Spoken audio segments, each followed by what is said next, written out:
Understanding these cycles and having the patience to wait for favorable opportunities gives you a significant edge over those who chase momentum or panic during the first signs of volatility. Investing is not about eliminating risk, but learning how to navigate it intelligently. The best investors consistently look for ways to stack the deck in their favor rather than just seeking certainty where none exists.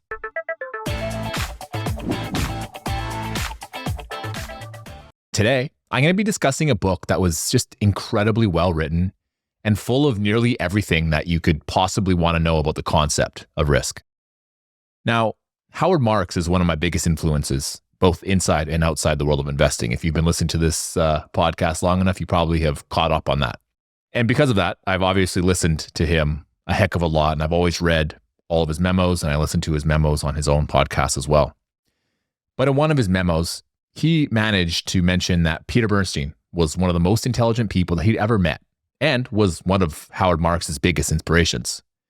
And so after reading that, I wanted to learn more about Peter Bernstein's take on risk, which is just a fascinating subject to me. This is not only because it's a field that I think has changed drastically as more and more research is layered on to each other, but also because I just enjoy learning about how to think about risk through the lens of investing. Today, I'm going to share some of the top learnings from Peter Bernstein's incredible book, which is titled Against the Gods, The Remarkable Story of Risk.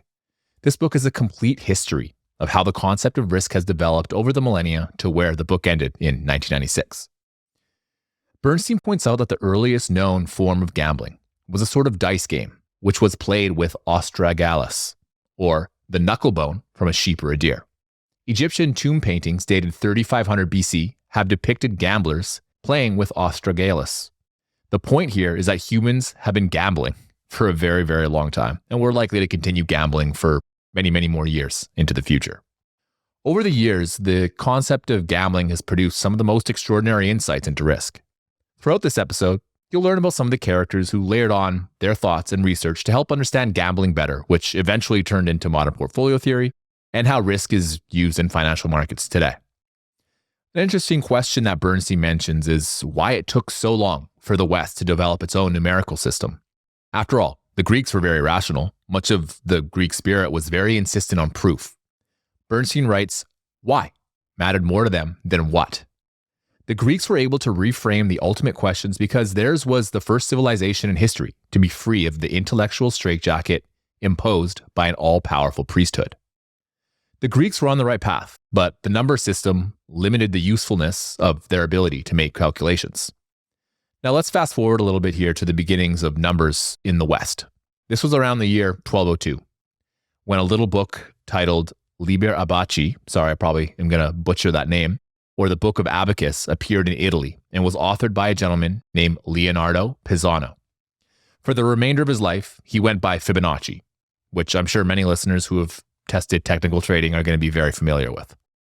Now, Fibonacci became interested in writing this book while visiting Algeria, where his father served as a Paisan consul. While there, he learned the wonders of the Hindu-Arabic numbering system that had been introduced to the West during the Crusades. This numbering system opened up numerous calculations that were impossible to do using the Roman numerals that he'd grown up with. He continued learning more from other Arabic mathematicians throughout many of his different travels. Now, I'd like to touch a little bit more on the Greeks' insistence on proof as it relates to the investing world. The traditional investing world of education is just insistent on using proofs to create all sorts of models in finance. Charlie Munger commented on this wonderfully, saying, Warren once said to me, I'm probably misjudging academia generally in thinking so poorly of it because the people that interact with me have bonkers theories. Charlie then elaborates, we're trying to buy businesses with sustainable competitive advantages at a low or even a fair price. The reason professors teach such nonsense is that if they didn't, what would they teach the rest of the semester? Teaching people formulas that don't really work in real life is a disaster for the real world. Now, this speaks to the fact that investing can't simply be broken down just into science. Charlie Munger, Warren Buffett, Peter Lynch, and Philip Fisher all built their careers off the backs of understanding the complex art of investing. Mathematical proofs don't send as strong of a signal to an investor as understanding many of these qualitative aspects of investing. Now, while it's important to understand accounting, as it is the language of business, it's very hard to succeed in investing while using those tools exclusively. Sure, some have done it. Jim Simons being one of the best examples. However, I personally struggle to see how the average investor can take advantage of this with very limited means. Let's now move towards the birth of probability theory. One of the first people to ask a question that required probability theory to answer was the Franciscan monk named Luca Pacioli. 300 years after Fibonacci's Libro Abaci had been published, Pacioli wrote a book we'll call Summa. Luca's Summa had multiplication tables to 60 by 60 and basic algebra. But the most important part of this book was a question that he posed. A and B are playing a fair game of bala. They agreed to continue until one has won 6 rounds. The game actually stops when A wins 5 and B wins 3. How should the stakes be divided? This question would become known as the problem of the points, and an answer to the question would take 150 years as additional calculations were needed to answer it. Now, in the meantime, a gambler named Girolamo Cardano began to formulate probability and odds. Now, the funny thing about Cardano, who wrote an autobiography and a book on chance, was his aims. It wasn't known if he specifically wrote this book on chance to help gamblers to make money or to improve mathematics. And my guess is it's probably the former. Cardano seemed like he had a gambling addiction. He confessed to immoderate devotion to table games and dice. During many years, I have played not off and on, but as I am ashamed to say, every day. He concluded his thoughts on gambling after losing large sums, that the greatest advantage from gambling comes from not having played it at all. Now, this is such a strong message that bears thinking about, especially during times when markets are euphoric. I think right now is such a time. And if you approach investing with a gambler's attitude, it's going to be very, very difficult to succeed. And as Cardano said, you're probably better off not engaging in such behavior. Let's look at 2 of Cardano's most significant additions to risk. This was probability and odds. Cardano said the probability of an outcome is a ratio of a favorable outcome to the total opportunity set. The odds of an outcome are the ratio of a favorable outcome to unfavorable outcomes. Now let's look at this through an investing lens. We'll use a simple hypothetical example where one is either right or one is wrong. Since the outcome that we want is right, we're going to say that represents 1/2 or 0.5 or 50% probability of a favorable outcome. Now, when looking at investing, I personally like using a bear, bull, and base case. In this case, the chances of my base case would be 1/3 or 33% probability of that outcome. Now, odds are a little bit different. In the example of the bear, base, and bull case, the odds are 2-1. We have 2 favorable outcomes, the base and the bull case, and 1 unfavorable one, which is the bear case. If we convert those odds into probability, we have about a 66.7 chance of a favorable outcome. This is obviously overly simplified. It doesn't take into account how much we win when we win versus how much we lose when we lose. But you can still see the relationship in investing. This was part of what Munger was saying when he wanted to tilt the odds in his favor. If you have 99 favorable outcomes to just 1 negative outcome, well, that's probably a bet that you want to put a lot of money behind. Now let's move to 3 guys who helped move probability theory along substantially. Bernstein writes, the first, Blaise Pascal, was a brilliant young dissolute who subsequently became a religious zealot and ended up rejecting the use of reason. The second, Pierre de Fermat, was a successful lawyer for whom mathematics was a sideline. The third member of the group was a nobleman, the Chevalier de Mer, who combined his taste for mathematics with an irresistible urge to play games of chance. His fame rests simply on his having posed a question that set the other 2 on the road to discovery. The question that the Chevalier de Mer posed was to divide the stakes of an unfinished game of chance between 2 players when one of them is ahead. Pascal and Fermat came up with a combination to try and solve the problem. Peter Bernstein changes the question and makes it into a baseball reference that helps explain the problem and solution. So the way he poses it is to take 2 baseball teams, and let's say they're in the World Series of baseball. One team wins the first game. After that game, what is their probability of winning the World Series now? There are 64 possible outcomes. 42 of these outcomes favor the team that already won 1 game and only needs 3 more to win the series. There are then 22 possible combinations where the team that's down 0-1 can come back and win. As a result, there's about a 1 in 3 odds, or 22/64, that your team down 0-1 will come back. And with that, Pascal and Fermat had solved the problem that the Chevalier de Mer had posed and had been unanswered for a few centuries. While this doesn't seem like a big deal, people like Charlie Munger came to understand the importance of what they discovered. In his speech titled A Lesson on Elementary Worldly Wisdom, Munger said, "First, there's mathematics. Obviously, you've got to be able to handle numbers and quantities, basic arithmetic. And the great useful model after compound interest is the elementary math of permutations and combinations. And that was what was taught in my day in the sophomore year of high school. I suppose by now in great private schools, it's probably down to 8th grade or so. It's elementary algebra. It was all worked out in the course of about 1 year between Pascal and Fermat. They worked it out casually in a series of letters. It's not that hard to learn. What is hard is to get to so you use it routinely almost every day of your life.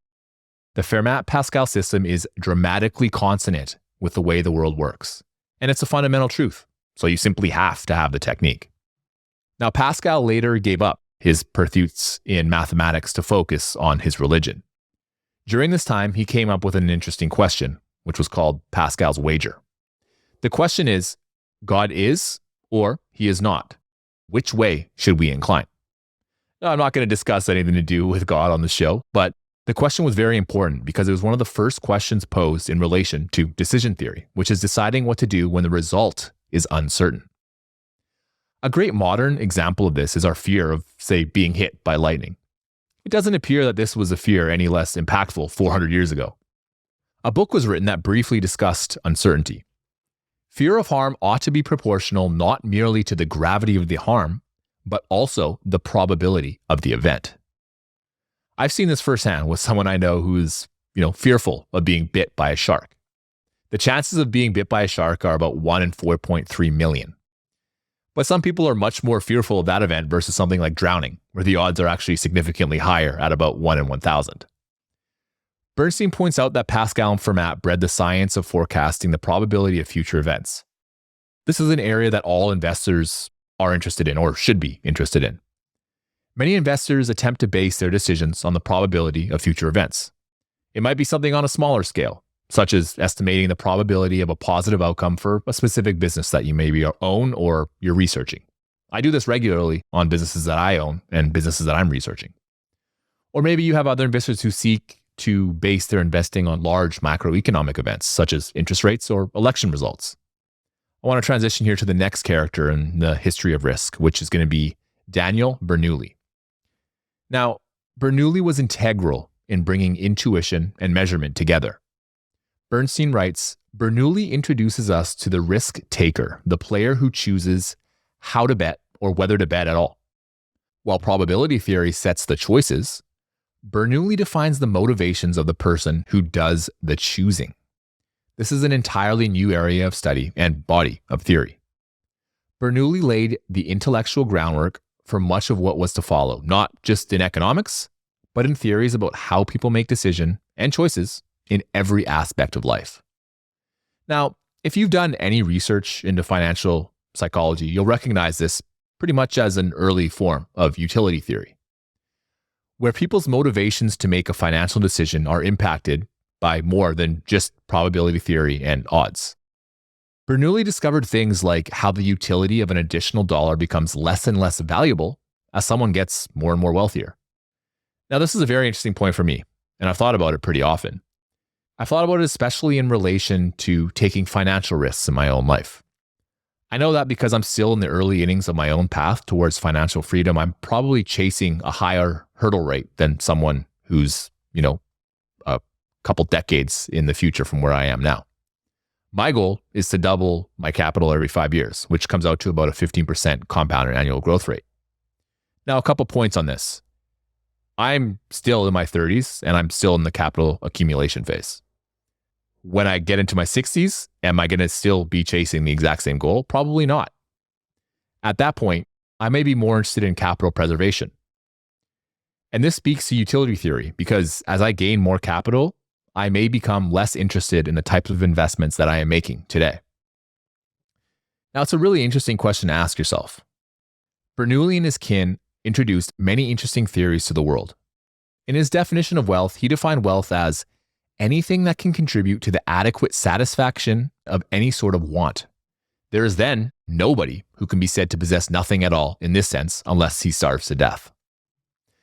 Now, what he was discussing here was actually human capital, which was a novel concept at the time. But we now know that human capital is just integral to the growth of pretty much everything around us. The concept of human capital makes me think of my interview that I had with Hamilton Helmer back on TIP600. One of his 7 powers covered in his book is known as a cornered resource. While this resource can be intellectual property, it can also be a human resource. Hamilton's case study was on the early days of Pixar. During this time, they had 3 primary people that he considered a cornered resource. The first one was John Lasseter, the second one was Ed Catmull, and the third was Steve Jobs. Now, these guys could have joined other studios and basically instantly added value wherever they went. They themselves were the value add. It wasn't the surrounding video equipment, the studios, or other personnel that were surrounding them. They were human capital at the highest level. Now let's go back to the 1600s, where insurance companies began popping up that were insuring pretty much all sorts of types of events.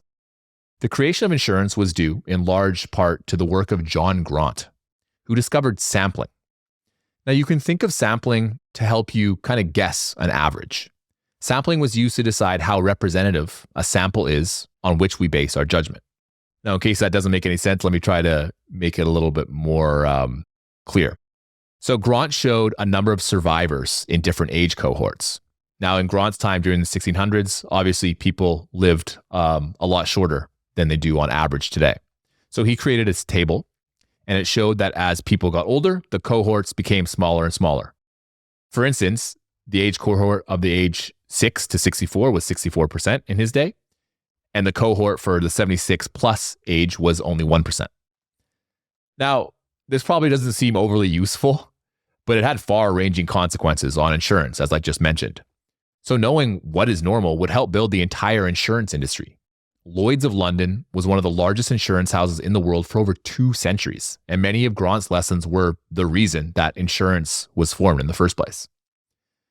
Bernstein writes, insurance is a business that is totally dependent on the process of sampling, averages, independence of observations, and the notion of normal that motivated Grant's research. In the late 1600s, the English government utilized annuities to help fund the English national debt. Now, the concept of annuities lined up with Grant's research. For those unfamiliar with annuities, it's a financial product that provides you with a guaranteed regular income. The gist of it is that the provider of the annuity can use sampling to understand how long the average person will survive. So if they sell some of these to a large group of people, they know they're going to make money on those who pass away early, as they won't have to pay out those monthly payments for a very long period of time. But then there's going to be a smaller group of people who do survive and live longer and end up gaining more than they paid for the annuity.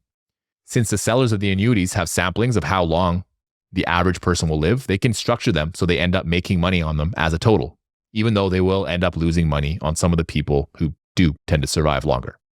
Additionally, the insurance company can invest the principal until it has to pay it out to the annuitant. The next person I want to chat about in this book is Thomas Bayes. Now, you may have heard us speaking of Bayes' theorem on the podcast before, as it's just a central tenet in using probability in investing terms. Now, in Bayes' essays in Philosophical Transactions, he mentioned a problem that he was trying to solve. Determine the probability that an unknown event's likelihood of occurring in a single trial falls between any 2 specified probability values, given the number of times it has happened and failed. Bernstein points out that the primary application of the Bayesian system is the ability to utilize new information to revise probabilities based on old information. Let's circle this back to investing. So I mentioned earlier in this episode that I like to look at a bear, base, and bull probabilities on my investments to try and incorporate risk into my evaluation and my decision making. Bayes' theorem takes it one step further and allows us to revise our numbers when the information changes. John Maynard Keynes once said, "When the facts change, I change my mind." And this is exactly what Bayes' theorem does, but in mathematical terms. Now, let's say I apply a 33% probability to my bear case, my base case, and my bull case. Let's just say something bad happens with the business that I applied these probabilities to. There's a business right now, for instance, where gross profit margins have been compressing down from 50% about a year ago to about 30% today. Management has noted that the normalized range is likely to be in the middle of these 2 numbers. Now, when I update my numbers knowing this new information, I might increase the probability of my bear case and decrease the probability of my bull case. Maybe I move the bear case to 40% probability, keep the base case at about 33%, and reduce the bull case to 26%. Obviously, this is inexact as it's hard to quantify precisely how likely a lousy outcome is. But I think this is more useful than just doing nothing. I know one of my personal problems in investing was holding on to ideas for too long. If I had focused more on using Bayes' theorem, I think I might have realized that the bear case was becoming more and more likely, and I would have been able to let go of an idea faster and therefore lose less money. Now, all investors should attempt to think probabilistically about their businesses. During bull markets, it's just incredibly easy to forget the potential downside of businesses that you own. You'll often see investors giving the rosiest possible forecasts on businesses, forgetting the base rates for businesses were much lower. Now, it's important to remember that even the best businesses go through some degree of cyclicality. So modeling for the best possible numbers when you're at the top of a cycle is only going to be a disservice to you once the cycle turns. This is why having conservative forward numbers, I think, is such an intelligent strategy. It builds in an extra safety net, and any surprise to the upside is obviously going to be very welcome. It's easy when looking at a new business to assume only the best case scenario is the one that's going to play out. Nobel laureate Kenneth Arrow said, "Our knowledge of the way things work in society or in nature comes trailing clouds of vagueness. Vast ills have followed a belief in certainty." And when investors' certainty is at the highest, is usually a period where vast ills is likely in the very near future. Now let's discuss Carl Friedrich Gauss and Francis Galton. First, Gauss. Gauss's brilliance came in a pretty unlikely form. He was tasked with conducting a geodesic survey of Bavaria. Now, the geodesic measurements were used to estimate distances between sample areas in the study. As Gauss analyzed the distribution of these estimates, he found that the results varied. But as he collected more and more data, got more and more data points, the numbers seemed to cluster around a central point. Bernstein writes, that central point was the mean statistical language for the average of all observations. The observation also distributed themselves into a symmetrical array on either side of the mean. The more measurements Gauss took, the clearer the picture became, and the more it resembled a bell curve that a gentleman named de Moivre had come up with 83 years earlier. Now, the primary use case I've seen for Gauss's distributions are in average returns. You may have come across the graph that shows the average returns over a variety of time periods. So that graph will display that during short time periods, if we use Gauss's example, the numbers cluster a lot less. And as anyone in the stock market knows, the short term is a bit of a dart throw. And so because those clusters are a lot less, there's a lot more volatility and there's a lot more potential outcomes. So the chances of you being up 20% are about the same as you, say, being down 20%.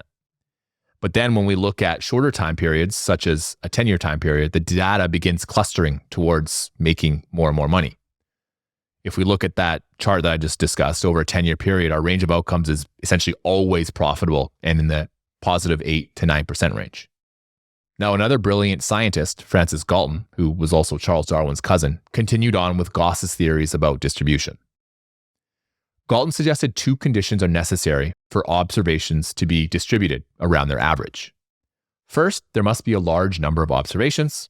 And second, the observations must be independent. Now, the point here about independent observations is very important. Bernstein gives a great example of this magazine that sent out returnable ballots in the form of postcards to names selected from both telephone directories and automobile registrations in 1936. Now, they essentially were asking who was going to win the election. So 59% of the ballot favored Landon, while only 41% favored Roosevelt. When the real ballots came in, Roosevelt won with 61% of the votes compared to only 39% for Landon. And the point here was that the recipients of the postcards were not independent enough to represent an independent observation, and therefore it was invalid. Now, Galton was interested in distribution not just in the sense of furthering science, but also for practical purposes. He wanted to find out how many people in a sample size could achieve eminence. And this led to his findings on pea pods. He analyzed thousands of pea pods, specifically looking at the size of the parent seeds and the size of their offspring. What he found out was that small parents generally had larger offspring, and the larger parents generally had smaller offspring. As a result, regression to the mean was born. Galton wrote regression to the mean, or reversion, is the tendency of the ideal mean filial type version to depart from the parental type, reverting to what may be roughly and perhaps fairly described as the average ancestral type. Bernstein added that if this narrowing process didn't exist, nature would become freakier with each generation, creating dwarfs and giants with nothing in between. My favorite example of regression is looking at a business's returns on invested capital. Michael Mauboussin has done tons of research in this area. And really, no matter the industry, as time goes by, the returns on invested capital decreases over time. In a business sense, it's pretty easy to see why, right? As more capital is added to the industry, competition then goes up. And since many businesses have fixed costs, as the industry becomes more competitive and products become more commoditized, the only way to differentiate yourself from competitors is to decrease pricing. And over time, if you decrease pricing while capital costs remain the same, your returns on invested capital will eventually decrease. This is also important to think about when looking at investors' single-year track records. A good year just doesn't say that much about an investor's level of talent. They may have one stock pick that produced outsized rewards during one specific year. It's only when you zoom out and look at, a multi-year time period that an asset manager's talent becomes more visible. This is why most managers with multi-decade track records tend to hug the results of the index over time. There are some outliers, but most of them will be around average or even below average as well. In any one year, they may be much better or worse than the index, but it's important not to get swept up by the short term. Bernstein gives another excellent example of regression to the mean. Economists Richard Thaler and Werner de Bont did a study lasting between 1926 and 1982 where they studied 3-year returns of over 1,000 stocks. Now, each of these stocks was classified.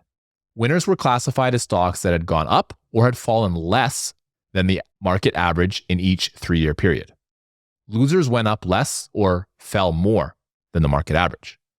Then they just calculated the performance of each class. The result, over the last half century, loser portfolios outperformed the market by on average 19.6% 36 months after portfolio formation. Winner portfolios, on the other hand, produced returns about 5% less than the market. If an investor were inclined to hire a manager to manage their money, the logical step would be to look for a manager that currently has a short-term losing track record. Now, this is extremely counterintuitive, believe me, I understand, but this is why so few investors do it. I could maybe see myself doing it if I had someone that I wanted to invest in, if they had a very, long-term track record of beating the market, but maybe over the short term, we're going over some turmoil.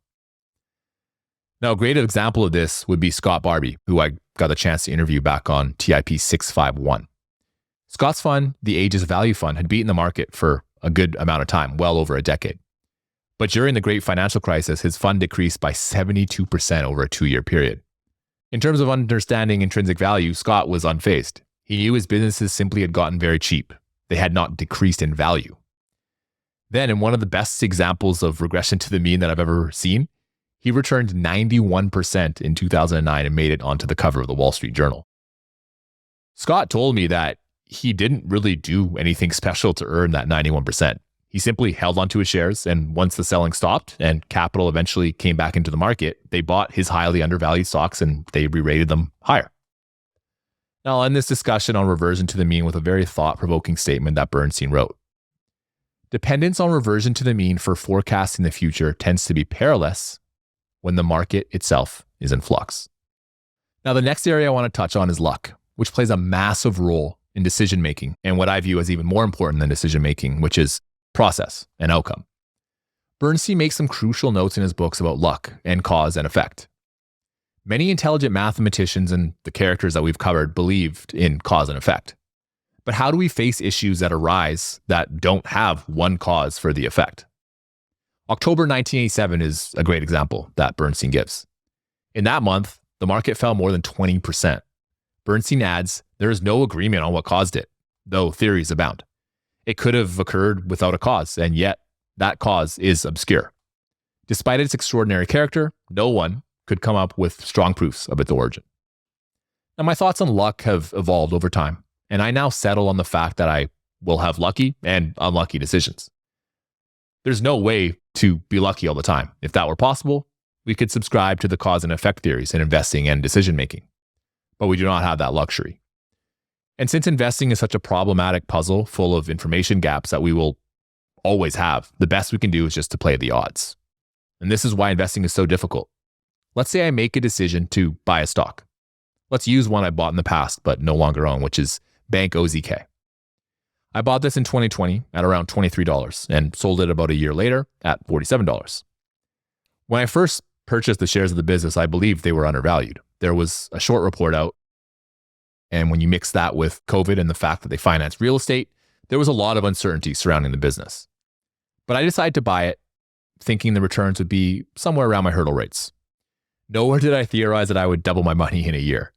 The fact that happened was luck, but I think that luck was built upon decent decision making that the business would get better over some period of time. Earnings per share, EPS, had been depressed in 2020, dropping from about $3.30 in 2019 to $2.30 in 2020. That would likely mean that there would be some regression to the mean as COVID fears went away, and the business could release some of its provisions for credit losses back into the income statement.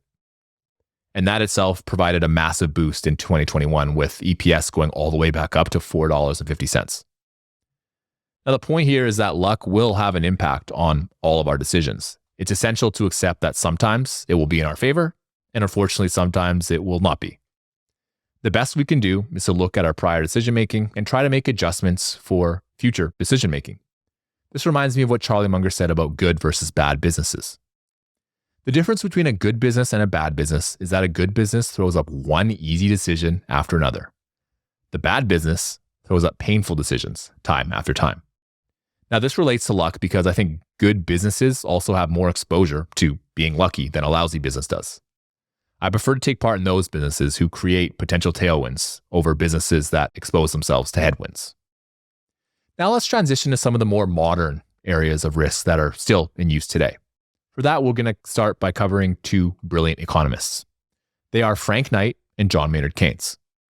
Now, Frank Knight began picking away at utility theory, stating that humans default to acting irrationally. He said, "There is much question as to how far the world is intelligible at all. It is only in the very special and crucial cases that anything like a mathematical study can be made." Frank Knight believed that the real world had too many surprises and impacted future decision-making to a very large extent. In a business sense, you have to look at all the parties involved, such as buyers, sellers, workers, and capitalists. These people will never have all the information they need to make perfect decisions. Frank Knight believed that classical economics didn't take this uncertainty into account and therefore made it less applicable to real life. Now, John Maynard Keynes also had issues with the classical methods to measure decision-making. He said, "Most of our decisions to do something positive can only be taken as a result of animal spirits and not as the outcome of a weighted average of quantitative benefit multiplied by quantitative probabilities." Now, this concept of animal spirits is essential because it altered people like Galton's pea pod analogy. Now, while Keynes agreed with his theory on pea pods in nature, he disagreed with it being relevant to human beings. For instance, he rejected analysis based on events, choosing to make predictions based on propositions. Additionally, he was scornful of the rules of large numbers. Just because a large amount of prior events happened in the past didn't mean they would continue happening in the future. This was an incredibly powerful notion. Keynes's points were that all mathematical concepts on decision-making were less valuable because events changed all the time that would alter human decision-making. Bernstein points out that Keynes preferred to think in degrees of belief. This also allowed Keynes to change his belief system based on events. If a new event happened, then his degrees of belief would change based on that event.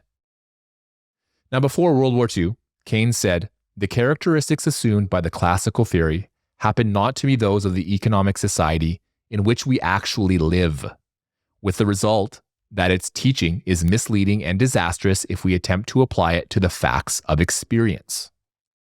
Now, Knight and Keynes helped the world think more about uncertainty, a vital part of decision-making. Now, building on Knight and Keynes' importance of uncertainty came game theory.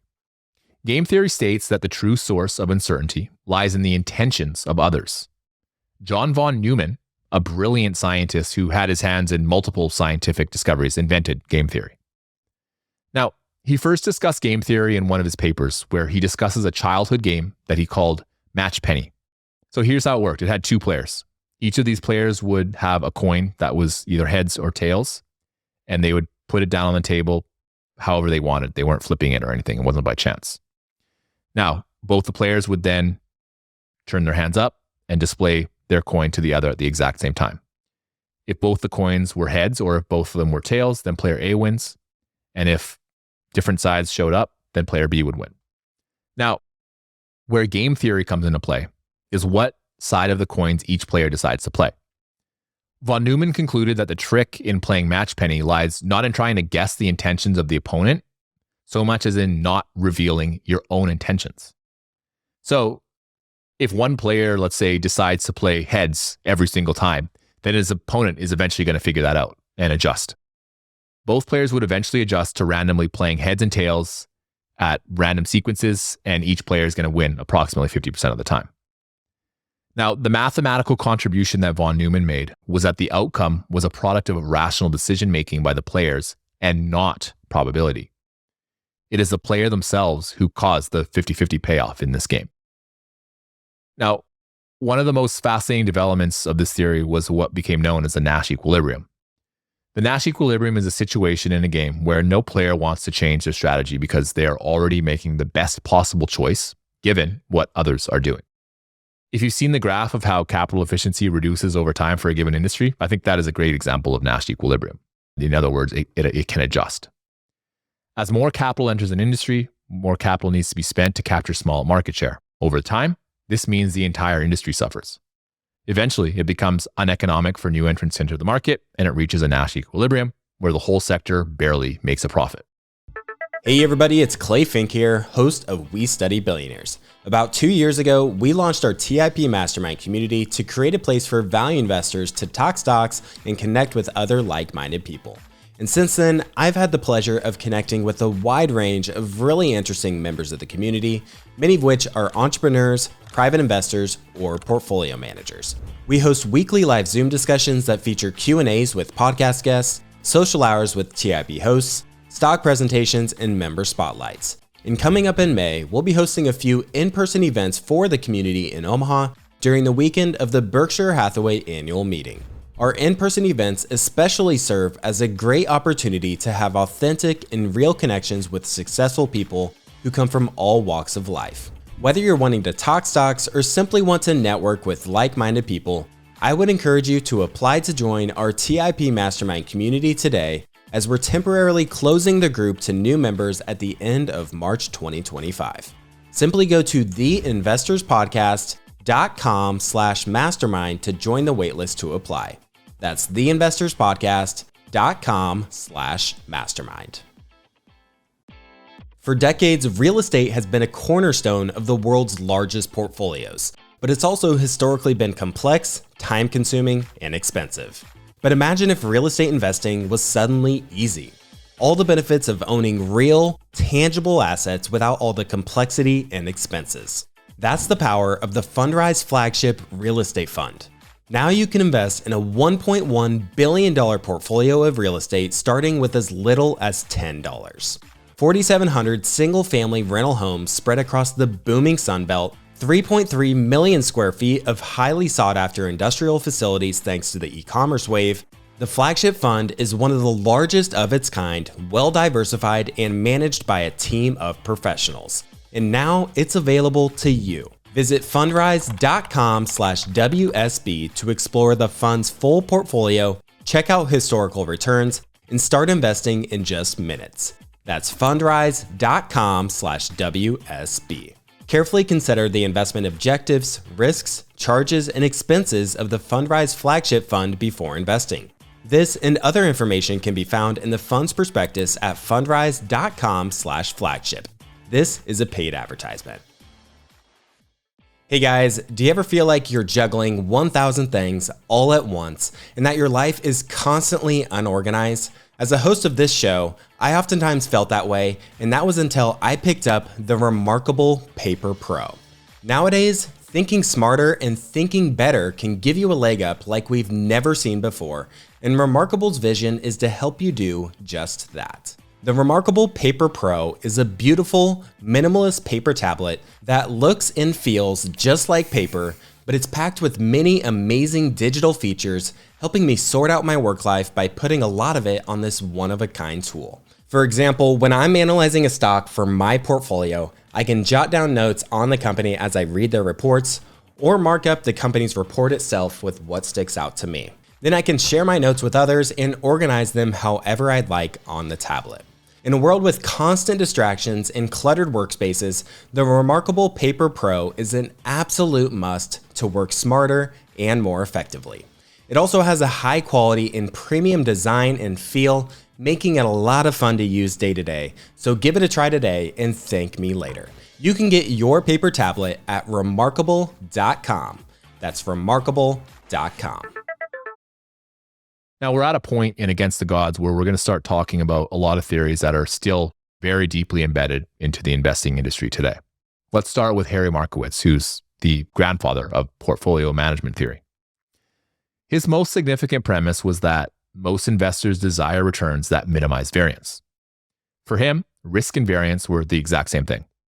His aim was to construct portfolios that had low variance because that was what he assumed most investors wanted.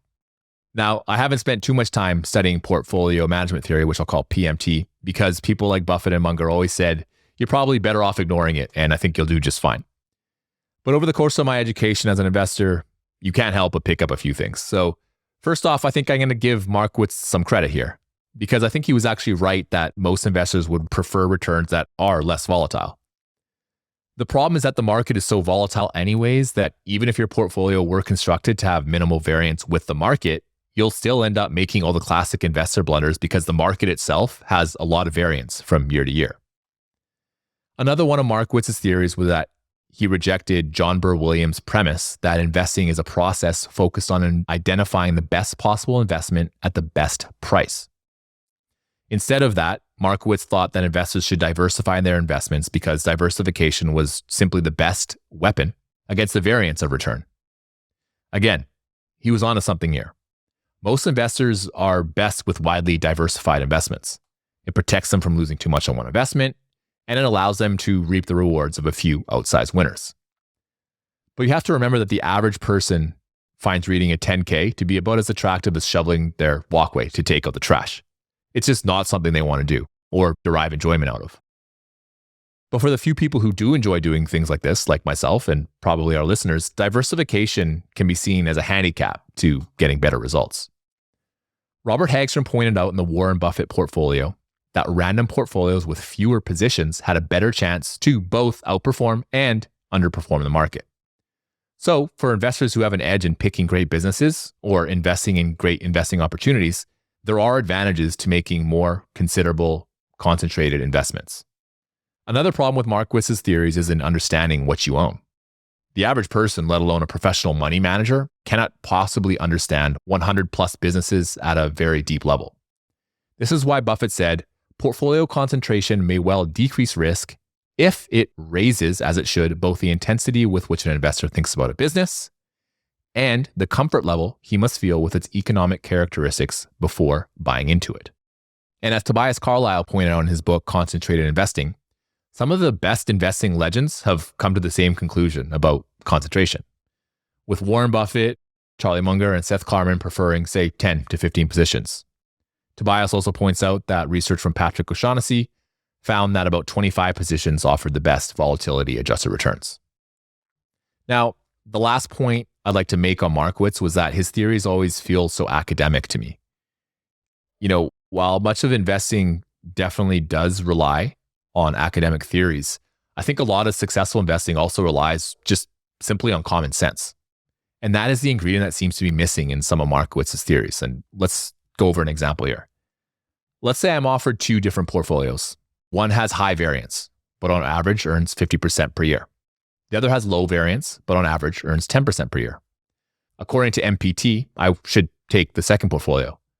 But personally, I don't care about variance, and I'd instantly choose the high variance portfolio with a better long-term return.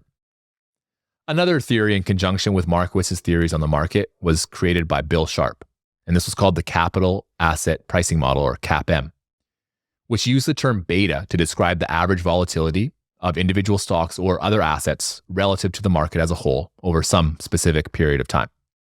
So that you know what beta means in reality, let's say a portfolio has a beta of 1.5. It means that when the index goes up 1%, it goes up 1.5%. And let's say the market falls 10%, it would go down 15%. The goal was to have a low beta stock so that your results wouldn't differ much from the index. Now let's take the same example I just gave, but instead of a portfolio, I now look at a single stock. Let's say I'm offered stock A or stock B. A has a beta of 1.5 and B has a beta of 1. I think A will return 14% in the next 5 years, and I think B will return 9% over the next 5 years. Now, modern portfolio theory would have me choose a lower beta position to put into my portfolio, even though I prefer the higher returns with the accompanying roller coaster ride on the higher variance option. Now, for investors with specific risk appetites, MPT is simply nonsensical. I also think MPT plays into what Buffett and Munger used to call helpers, who are paid by other companies to provide help, when in reality, they're just collecting fees for providing very little to zero or negative value in some cases. When you can slap on numbers and terms like beta, you simply just look smarter and have more pages that you can write reports on to sell to potential customers. But it doesn't necessarily help anyone other than the helpers themselves. Now, I'm super excited here to discuss the next topic of the book, which is based around prospect theory and many of the remarkable findings that Amos Tversky and Daniel Kahneman discovered together. Their work layered on Markowitz's work, so Peter Bernstein named the chapter The Failure of Invariance. Bernstein writes, the classical models of rationality, the model on which game theory and most of Markowitz's concepts are based, specifies how people should make decisions in the face of risk and what the world would look like if people did in fact behave as specified. Extensive research and experimentation, however, reveal that departures from the model occur more frequently than most of us would admit. This is where Kahneman and Tversky came in. They wanted to understand how people manage risk and uncertainty in real life, and not just in terms of how utility theory stated, which assumed that people should act a certain way. Prospect theory discovered specific behavior patterns that hadn't been recognized by proponents of rational decision-making. They noted two significant shortcomings in human behavior. One, emotions destroy self-control that is necessary for rational behavior. And two, people tend to be unable to understand what they're dealing with. Or, in other words, they succumb to all sorts of cognitive biases. Now, one of the most significant discoveries of prospect theory is the asymmetry between decisions involving gains versus decisions involving losses. For instance, when discussing larger sums of money, people will reject a fair gamble in favor of a certain gain. For example, a certain gain of $100,000 is preferable to a 50-50 possibility of winning $200K versus winning zero. But the expected value of each scenario is the same. It's $100,000. If we look at another example, they gave people options, again with smaller sums of money here. This time they were offered an 80% chance to win $4,000 or a 20% chance to win zero, or they could make a certain gain of $3,000. In this case, they took the $3,000, even though the expected value of the former option is actually $3,200. And this means that a rational person would take the first option, but 80% of subjects chose the certain things. We are risk averse. But how do we act when our choice involves losses? In a follow-up experiment, they offered a choice between taking the risk of an 80% chance of losing $4,000 and a 20% chance of breaking even versus a 100% chance of losing $3,000. Now, 92% of respondents chose the gamble, even though its mathematical expectation of a loss of $3,200 was once again larger than the certain loss of $3,000. So this shows us that when the choice involves losses, we are actually risk seekers, not risk averse. Now, let's loop this into investing and see how this plays out in real life. Risk aversion is rife in the stock market, especially with how investors treat gains. Remember, when we are dealing with larger sums of money, we become more risk averse.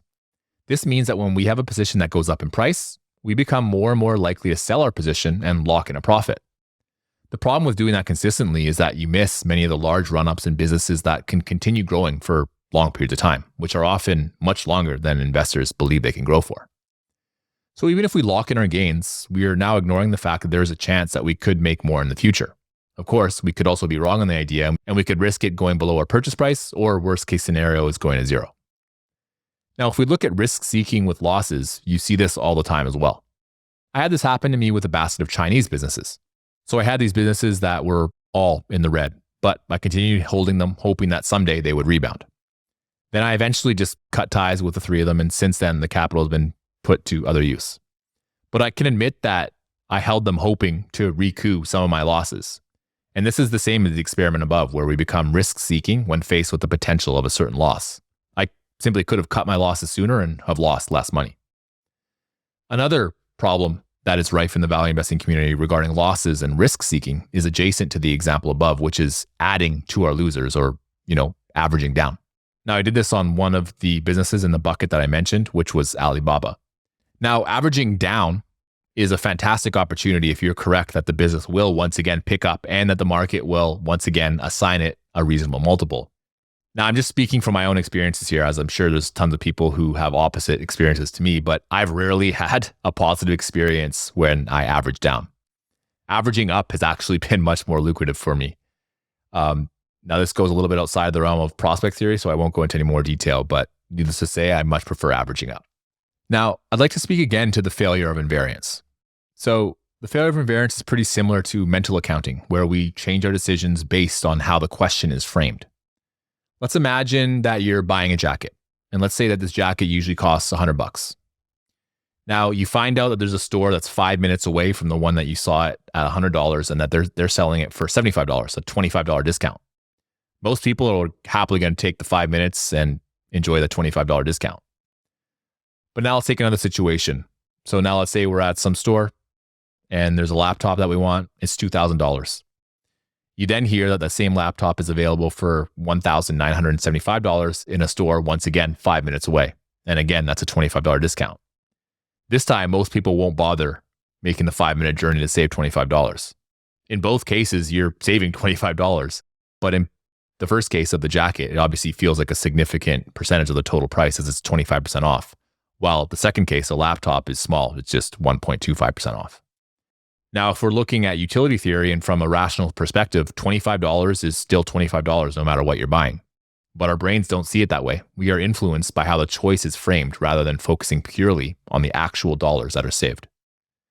Bernstein covers this feeling in investing exceptionally well, writing, "One of the most familiar manifestations of the failure of invariance is in the old Wall Street saying, 'You never got poor by taking a profit.' It would follow that cutting your losses is also a good idea. But investors hate to take losses because, tax considerations aside, a loss taken is an acknowledgement of error.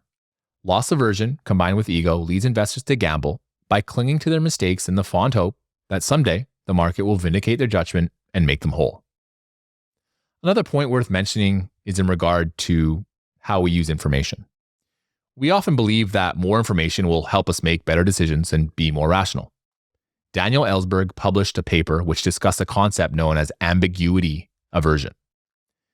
That cognitive bias states that we prefer taking risks on the basis of known versus unknown probabilities.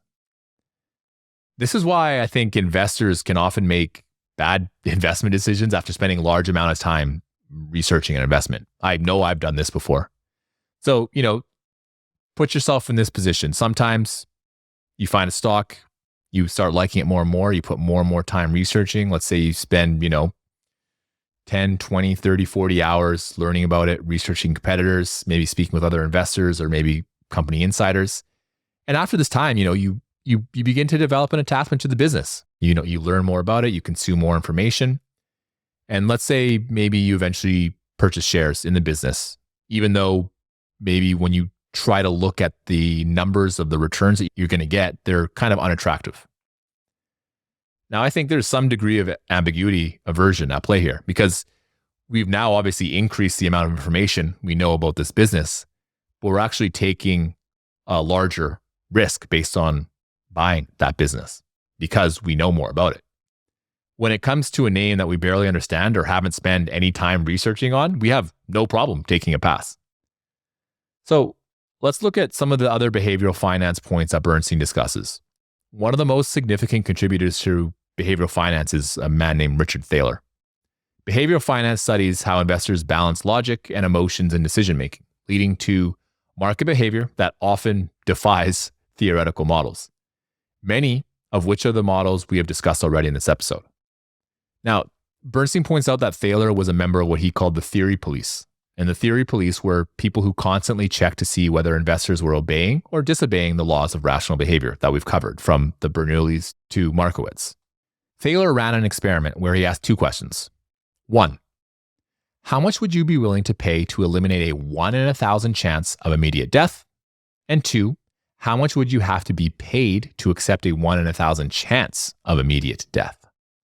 The results were simply fascinating. So a typical answer was, I wouldn't pay more than $200, but I wouldn't accept an extra risk for $50,000. Thaler concluded that the disparity between buying and selling prices was very interesting. He considered this to be called anomalous behavior, which was behavior that violated the predictions of standard rational theory. Some of his other anomalous behaviors included large differences in what people would be willing to buy an item and sell the exact same item, as well as the failure to recognize sunk costs.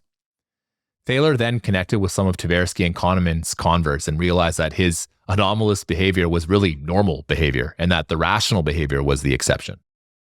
Now, remember back when I was talking about Bayes and Keynes, I said that investors can and should update their probabilities based on new information. Thaler and DeBont found that investors don't actually update their beliefs the way they should. Instead of following Bayes' rule, they put too much weight on new information and they ignore past trends.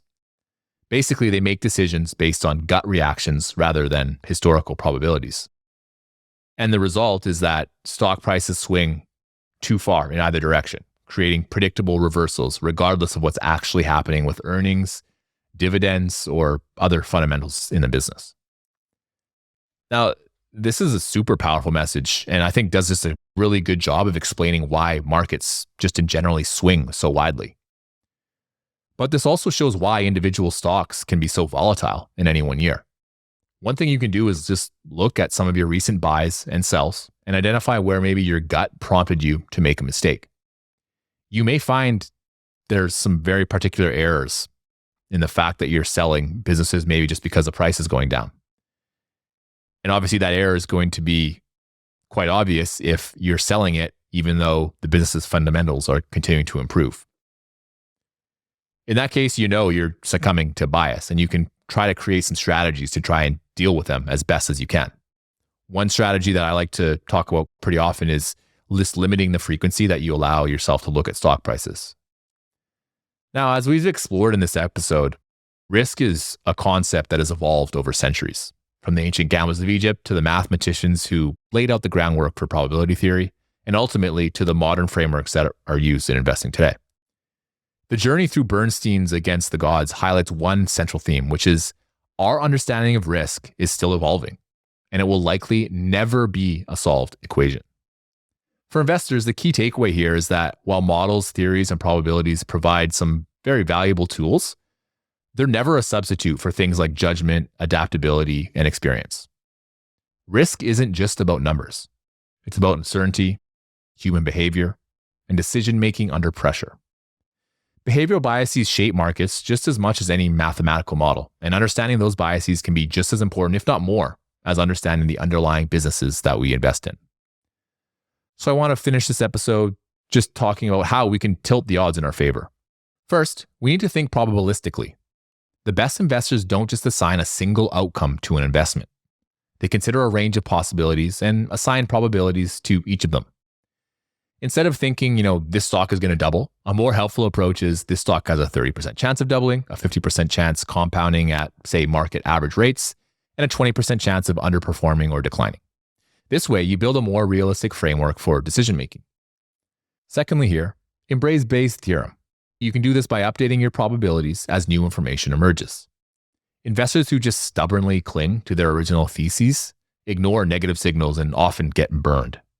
Conversely, those who react impulsively to every piece of news are just as likely to make costly mistakes. The right balance is learning to weigh new data appropriately without overreacting.